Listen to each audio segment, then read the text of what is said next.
আজকে যখন আমি ডিউটি করবার গেতেছিলাম আমার জায়গাটা দেখে এরম লাগতেছিল যে আজকে ইনো থাইকে যায়। আমি আগে পাশে ইন্দে আইতে থাকি কারণ আমার ডিউটি ইন্দে করতে থাকা লাগে।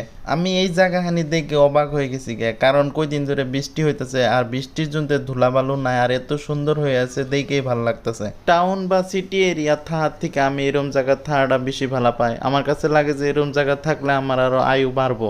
কিছু মাস আগে আমরা নিউজ চ্যানেল বা পোর্টাল চ্যানেলের মধ্যে দেখছিলাম যে কিছু মানুষের ঘর সর ভাঙ্গে দিছে।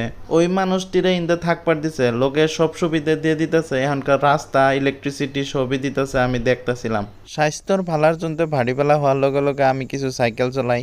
ইনজামুলদার দোকানে সাইকেলটা থুয়ে হেরে আমি লগে লগে কিতাবের দোকানে যাই, কারণ আমাকে বাড়ির থেকে কোয়া হয়েছে আড়া আর আর্ট পেপার নিয়ে আবার। একটা ফেভিকল আডা আর একটা ব্ল্যাক কালারের আর্ট পেপারটা নিয়ে আমি লগে লগে আয় পড়ি। আওয়ার টাইমে আমি রাস্তার সাইডে দিয়ে আজকে পুচকা আল্লাহর দোকান বইছে। দলগাঁয়ের এই ফেমাস পুচকা আল্লাহর দোকানে এত ভিড় লাগছে যে আমার লাইন ধরতে ধরতে জীবন শেষ, যেন সারা দুনিয়ার মানুষ পুচকা খাবার জন্য আয়ে ভরছে। ইনো খালি ভিডিও দেখবেন না, শেয়ার করে দিবেন।